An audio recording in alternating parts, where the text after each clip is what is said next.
Selamat pagi, bagaimana kabarnya hari ini? Semoga kalian dalam keadaan sehat-sehat ya. Hari ini kita akan bersama-sama belajar mengenai Yesus pemenuhan janji Allah. Pada materi ini ada 4 kompetensi dasar yang akan kita bahas. Yang pertama, 1.1, bersyukur atas kehadiran Yesus Kristus yang mewartakan kerajaan Allah melalui sabda dan tindakan. 2.1, bertanggung jawab mewujudkan perwartaan kerajaan Allah melalui kata-kata dan perbuatan. 3.1, memahami Yesus Kristus sebagai Allah yang turun ke dunia untuk mewartakan kerajaan Allah sebagai sabda dan tindakan. 4.1, melakukan aktivitas, misalnya menceritakan pengalaman, menuliskan refleksi, atau membuat laporan pengalaman yang berkaitan dengan keterlibatan dalam mewartakan kerajaan Allah melalui kata-kata dan perbuatan. Selanjutnya, ada 6 indikator hasil belajar. Yang pertama, menunjukkan sikap beriman dengan selalu berdoa sebelum atau sesudah melakukan kegiatan. Kedua, mengatakan dengan sesungguhnya apa yang dialaminya dalam kehidupan sehari-hari sebagai perwujudan sikap jujur. Ketiga, menjelaskan arti dan makna janji. Keempat, menjelaskan bahwa sejak awal Allah menjanjikan juru selamat seperti yang diungkapkan dalam Kejadian bab 3 ayat 8 sampai 15 dan Yesaya bab 7 ayat 10 sampai 14. Kelima, menjelaskan Yesus Kristus adalah pemenuhan janji Allah. Keenam, membuat refleksi tertulis sebagai tanggapan atas janji Allah. Dalam kehidupan kita sehari-hari, tentu kita mengenal dengan istilah atau perbuatan yang disebut dengan janji. Janji bisa dibuat oleh diri sendiri atau bersama orang lain. Janji yang telah diucapkan membawa konsekuensi bagi diri orang yang berjanji maupun orang yang mengetahuinya. Oleh karena itu, janji harus ditepati dan dijalankan dengan setia. Pengingkaran terhadap janji akan menimbulkan kekecewaan, tetapi janji yang ditepati akan mendatangkan kebahagiaan dan rasa syukur, memperbesar kepercayaan dan menumbuhkan ikatan persaudaraan yang lebih erat lagi. Begitu juga dengan Allah. Sungguh besar kasih setia Allah kepada umatnya. Ia tidak pernah ingkar janji. Dengan mengutus Yesus anaknya yang tunggal sang penyelamat, mulailah babak baru sejarah umat manusia. Dengan ketaatannya sampai mati di kayu salib, Yesus membawa kita bersatu kembali dengan Allah, Bapanya dan Bapa kita juga. Untuk memulai proses pembelajaran kita pada hari ini, maka marilah kita berdoa. Dalam nama Bapa dan Putra dan Roh Kudus. Amin. Allah Bapa yang Maha Baik, kami bersyukur kepadamu atas berkat yang kau limpahkan pada kami. Pada hari ini, kami akan mulai kegiatan belajar kami. Berkatilah kami sehingga kami mampu untuk memahami dan mengimani Yesus Kristus Putramu. Dialah Tuhan dan Juru Selamat kami, kini dan sepanjang masa. Amin. Dalam nama Bapa dan Putra dan Roh Kudus. Amin. Ada sebuah cerita yang berjudul Konsekuensi Sebuah Janji.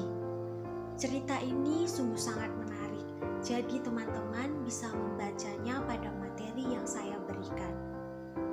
Singkatnya, ada seorang anak perempuan bernama Siska yang bercerita kepada kakaknya. Ia sedang mengalami kebingungan karena ia bingung harus memenuhi janji kepada temannya atau kepada ibunya.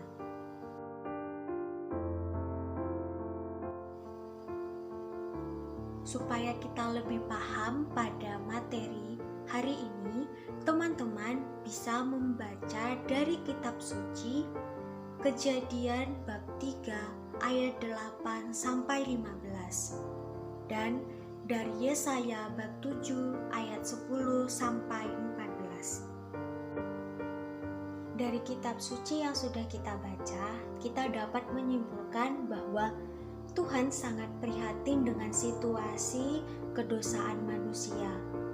Allah yang menciptakan segala sesuatu melalui sabdanya sejak awal mula menginginkan hidup manusia itu bahagia. Tetapi setelah mereka jatuh ke dalam dosa, Allah menjanjikan penebusan. Ia mengangkat mereka untuk mengharapkan keselamatan. Ini diambil dari Kejadian bab 3 ayat 15. Lalu janji Allah tersebut diungkapkan kembali oleh Nabi Yesaya. Sesungguhnya seorang perempuan muda akan mengandung dan akan melahirkan seorang anak laki-laki, dan ia akan menamakan dia Immanuel.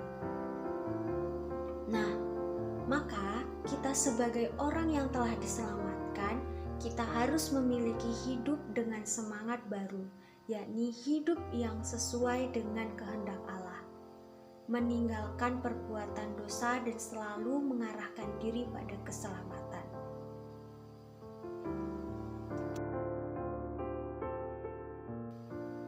Kesimpulan yang dapat kita ambil dari proses pembelajaran hari ini yaitu ada berbagai macam alasan seseorang mengungkapkan janji. Ada yang karena mengucapkan janji karena cinta. Ada juga yang ingin membahagiakan orang lain, ingin mewujudkan suatu cita-cita. Bahkan ada juga yang karena rasa tanggung jawab. Janji yang telah diikrarkan atau diucapkan memiliki konsekuensi, yaitu usaha untuk memenuhi janji tersebut meskipun diperlukan yang namanya sebuah perjuangan. Janji yang terwujud akan membahagiakan baik diri orang yang berjanji itu sendiri maupun orang lain. Sebaliknya, janji yang tidak ditepati justru akan merugikan diri sendiri dan juga orang lain. Allah juga pernah mengungkapkan janjinya kepada manusia. Hal ini terjadi ketika manusia pertama, yaitu Adam dan Hawa, diusir dari Taman Firdaus. Janji Allah itu kemudian diungkapkan kembali oleh para nabi, antara lain yaitu Nabi Yesaya, yang dalam nubuatnya berkata, "Sesungguhnya seorang perempuan muda mengandung dan akan melahirkan seorang anak laki-laki. Ia akan menamakan dia Immanuel." Janji Allah itu terwujud atau tergenapi dalam pribadi putranya, yaitu Yesus Kristus yang berkarya, wafat, dan bangkit demi menebus dosa kita manusia. Oleh karena itu, hendaknya kita pun meneladan Allah yang senantiasa memenuhi janjinya dan mengimani Yesus Kristus sebagai pemenuhan janji Allah itu sendiri. Untuk mengakhiri proses pembelajaran kita hari ini, maka marilah kita berdoa. Dalam nama Bapa dan Putra dan Roh Kudus. Amin. Bapa yang penuh kasih, kami bersyukur atas kasih yang senantiasa Kau limpahkan pada kami. Engkau tidak menginginkan hidup kami menderita. Dalam diri Putramu, Engkau telah memenuhi janji-Mu untuk membebaskan kami dari dosa. Ajarilah kami ya Bapa, agar dalam menjalani hidup ini kami senantiasa mengimani Yesus Kristus. Ia adalah pemenuhan janji-Mu sendiri. Engkau kami puji ya Bapa, kini dan sepanjang masa. Amin. Dalam nama Bapa dan Putra dan Roh Kudus. Amin.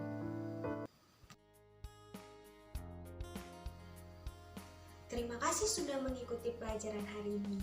Sampai jumpa pada pertemuan selanjutnya.